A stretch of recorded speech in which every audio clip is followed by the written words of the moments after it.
Compromise of suits order 23 CPC. Introduction में आप बताना कि सीपीसी 1908 जो है वो प्रोवाइड करता है elaborate procedures for institution, trial and disposal of civil suits.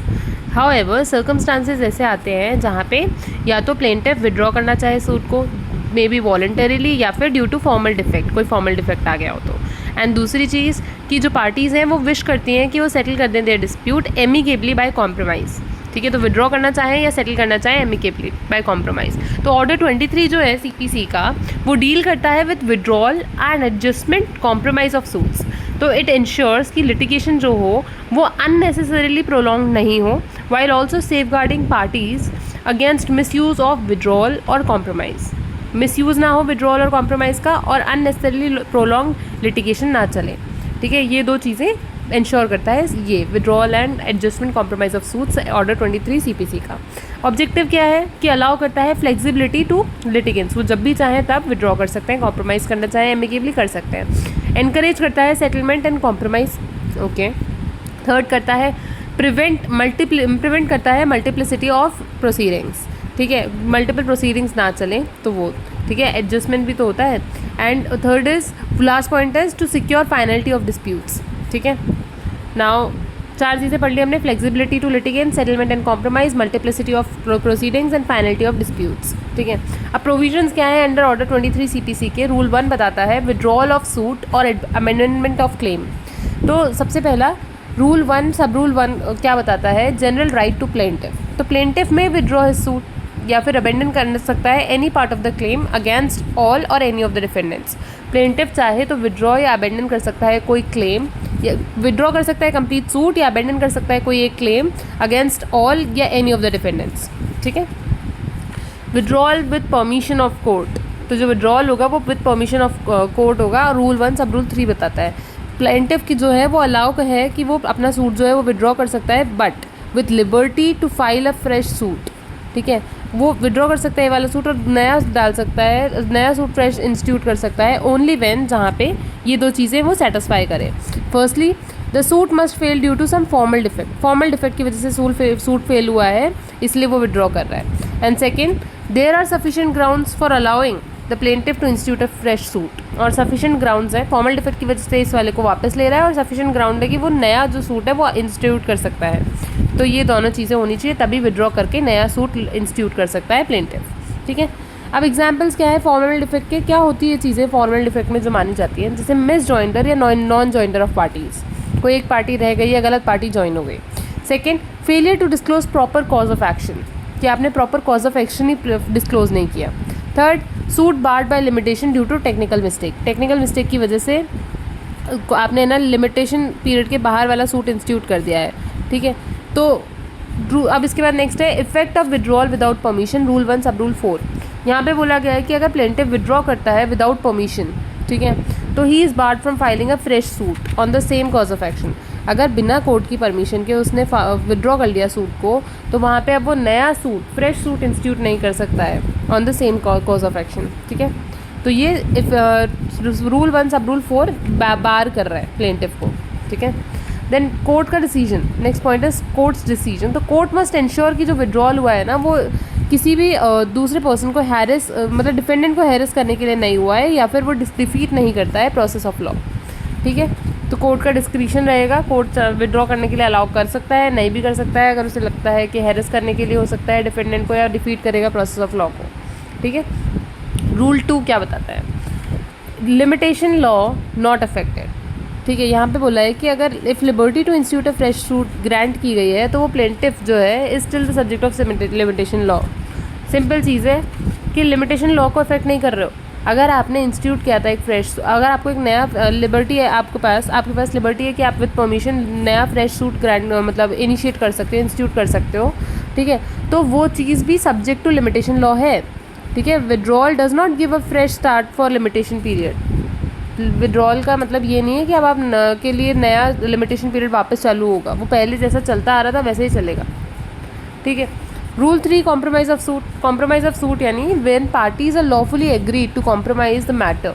जब दोनों पार्टीज़ ने मिलकर एग्री कर लिया हो कि वो कॉम्प्रोमाइज़ कर लेंगे मैटर को, तो वहाँ पे court shall firstly record the agreement और compromise in writing and sign by the parties. जो एग्रीमेंट हुआ है, जो कॉम्प्रोमाइज़ हुआ है, उसको राइटिंग में लेगा और साइन बाय द पार्टीज होगा वो। एंड बी, पास करेगा एक degree in terms of such compromise, और फिर डिग्री पास कर देगा। सिंपल चीज़ है, वो रिटर्न में लेगा, साइन करवाएगा और उसके बाद डिग्री पास कर देगा।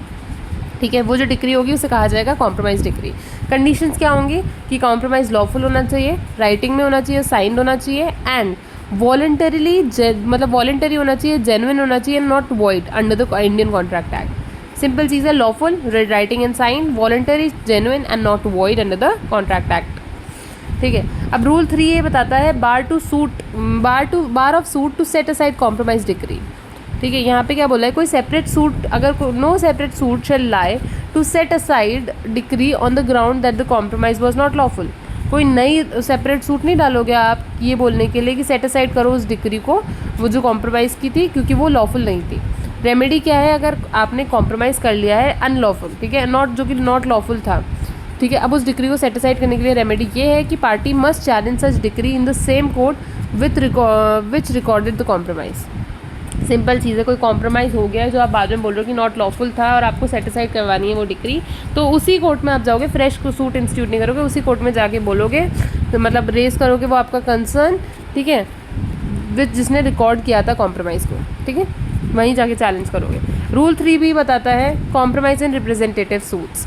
तो in suits filed on behalf of minors, किसी माइनर या पर्सन जिसको डिसेबिलिटी है या रिप्रेजेंटेटिव कैपेसिटी में किसी ने करा है, तो वहाँ पे उन सूट के केस में क्या होगा, ऑर्डर 1 रूल 8 CPC में हमने बताया था कि कौन से वो पर्सन्स हैं। तो वहाँ पे जहाँ पे रिप्रेजेंटेटिव सूट्स है, ठीक है, तो वहाँ पे compromise requires leave of the court.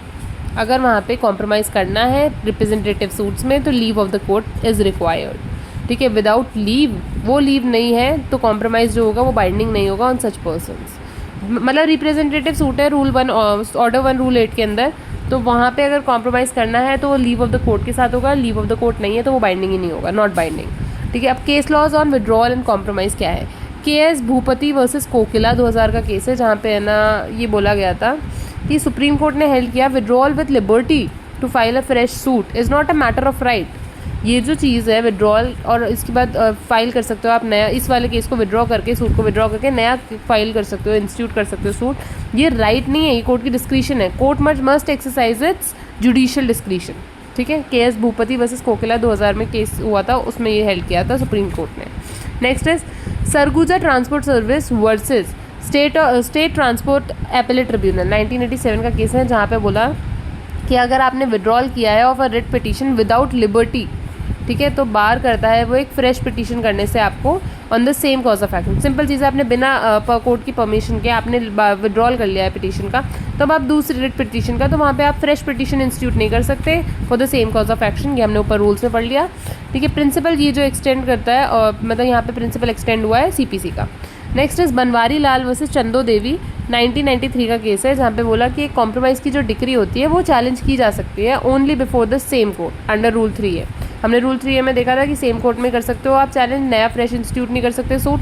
तो वही चीज़ है कि कॉम्प्रोमाइज़ की कोई डिग्री है तो उसे आप वहीं सेम कोर्ट में चैलेंज कर सकते हो, no separate suit is maintainable. Next is Bairam Pestonji Gariwala versus Union Bank of India 1992 का केस है, जहाँ पे काउंसिल वो हैज़ इम्प्लाइड अथॉरिटी। यहाँ पे बोला कि काउंसिल के पास एक एम्प्लॉयड अथॉरिटी होती है कि वो एंटर कर सकता है into a lawful compromise on behalf of this client. मतलब काउंसिल जो होता है क्लाइंट का, वो भी उसके पास अथॉरिटी होती है इम्प्लाइड कि वो लॉफुल कॉम्प्रोमाइज़ में एंटर कर सकता है on behalf of his client. मतलब क्लाइंट के बिहाफ पे काउंसिल लीगली कॉम्प्रोमाइज़ कर सकता है। ठीक है, ये Byram Pestonji Gariwala versus Union Bank of India 1992 में कहा था।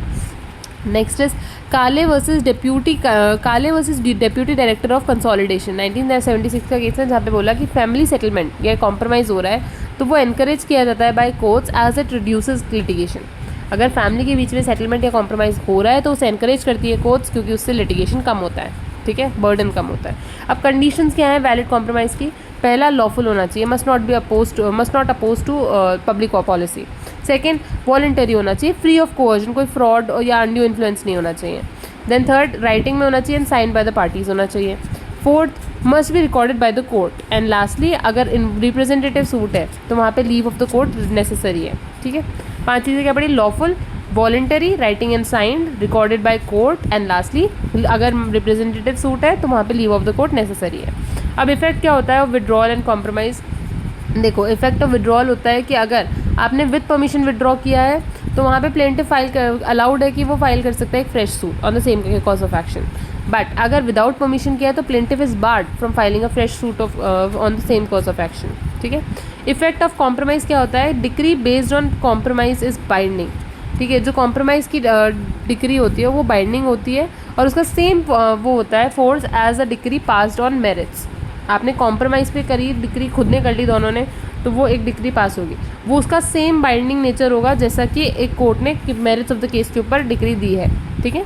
और नेक्स्ट है it operates as res judicata in future disputes. आप सेम उस चीज़ पे जो एक जिस पे कॉम्प्रोमाइज़ हो गया है दोबारा फ्रेश सूट इंस्टीट्यूट नहीं कर सकते। ठीक है, वो रेस जुडिकाटा से बार्ड होता है। ठीक है, फ्यूचर डिस्प्यूट्स में। एंड लास्टली उसको आप चैलेंज नहीं कर सकते इन अ सेपरेट सूट, जो रूल 3A में पढ़ा है आपने। ठीक है, अगर आपको उस डिक्री कॉम्प्रोमाइज डिक्री को फिर से चैलेंज करना है कि वो अनलॉफुल है या कुछ भी, तो वो आप सेम कोर्ट में चैलेंज कर सकते हो, दूसरे कोर्ट में सेपरेट सूट में नहीं कर सकते, रूल 3A बोलता है। ठीक है। इफेक्ट ऑफ कॉम्प्रोमाइज बाइंडिंग होता है, रेस जुडिकाटा से बार्ड होता है, डिस्प्यूट ऑपरेट करता है res judicata, and can rule 3A के अंदर आप सेपरेट सूट डिफरेंट कोर्ट में नहीं कर सकते। Practical importance of order 23 saves courts time by permitting settlement. Court का टाइम बचाता है सेटलमेंट परमिट करके, ऑर्डर 23। ठीक है। Encourages party to resolve disputes amicably dispute settle हो जाता है। प्रिवेंट करता है मल्टीप्लिसिटी ऑफ लिटिगेशन। ठीक है। देन फोर्थ इज सेफगार्ड करता है against the misuse of withdrawal, and lastly ensure करता है finality of litigation through compromise decrease. ठीक है, तो हमने क्या 4-5 चीज़ें पढ़ी। सबसे पहला कोर्ट का टाइम बचाता है। ठीक है, क्योंकि ये सेटलमेंट अलाउ करता है। फिर एमिकेबली डिस्प्यूट सेटलमेंट हो जाए तो वो भी इनकरेज करता है। मल्टीप्लिसिटी ऑफ लिटिगेशन रिड्यूस करता है, प्रिवेंट करता है, एंड प्रोवाइड करता है safeguards against misuse of withdrawal. और लास्टली फाइनलिटी ऑफ लिटिगेशन रहती है थ्रू कॉम्प्रोमाइज डिक्री। ठीक है। नाउ लिमिटेशंस क्या है अंडर ऑर्डर 23। तो यहाँ पे फ्रेश सूट बार किया जाता है अगर प्लेंटिफ विड्रॉ करता है विदाउट लिबर्टी। ठीक है। और second, liberty can be granted only if there is a formal defect और ऑन सफिशिएंट ग्राउंड्स। मतलब फॉर्मल डिफेक्ट या सफिशिएंट ग्राउंड्स होंगे तभी लिबर्टी मिलेगी, अदरवाइज नहीं मिलेगी। और नहीं मिलेगी तो प्लेंटिफ विड्रॉ नया सूट बार वो नहीं कर, फ्रेश इंस्टीट्यूट नहीं कर सकता। ये 2 पॉइंट्स हमने कर लिए, एक ही पॉइंट्स के 2 मिनट लिखाना है। ठीक है। थर्ड पॉइंट है कि वो लॉफुल और जेन्युइन होना चाहिए। फ्रॉडुलेंट कॉम्प्रोमाइजेज जो होंगे उनको चैलेंज कर सकते हो सेम कोर्ट में, rule 3A। Then representative suits में कॉम्प्रोमाइज जो होगा वहाँ पे कोर्ट की permission leave of the court required है, नहीं हुई तो वो बाइंडिंग नहीं होगा ऑन द रिप्रेजेंट मतलब वो जो पार्टीज़ है। ठीक है। अब कंक्लूजन क्या है लास्ट में आप लिख देना, ऑर्डर 23 CPC का रिफ्लेक्ट करता है वो वाला principal that law should facilitate justice and settlement rather than prolong litigation. Law का मकसद ये नहीं है कि वो प्रोलॉन्ग लिटिगेशन चलता रहे, बट यहाँ पे जस्टिस और सेटलमेंट हो जाना चाहिए, ये है। ठीक है, ये वाला प्रिंसिपल पे ऑर्डर 23 फंक्शन करता है। विड्रॉल पर प्रोविजंस क्या है कि वहाँ पे बैलेंस करता है plaintiff's right to abandon a claim with defendant's right to not to face a repeated litigation. Plaintiff का विड्रॉल में क्या है, प्लेंटिफ का right to abandon a claim रहता है और डिफेंडेंट के पास एक राइट होता है कि उसको रिपीटेड लिटिगेशन ना फेस करना पड़े। कॉम्प्रोमाइज़ में क्या है, एनकरेज करता है पार्टीज़ को एंड कर सके अपने डिस्प्यूट्स एमिकेबली, और यहाँ पे giving compromise decrees the same security as regular decrees. Same security रहती है कॉम्प्रोमाइज डिक्री की जैसे कोर्ट ने मेरिट्स ऑफ द केस पे डिक्री दी हो। By discouraging frivolous withdrawals and ensuring lawful compromises, Order 23 strengthens the objective of CPC: finality, justice and efficiency of civil proceedings.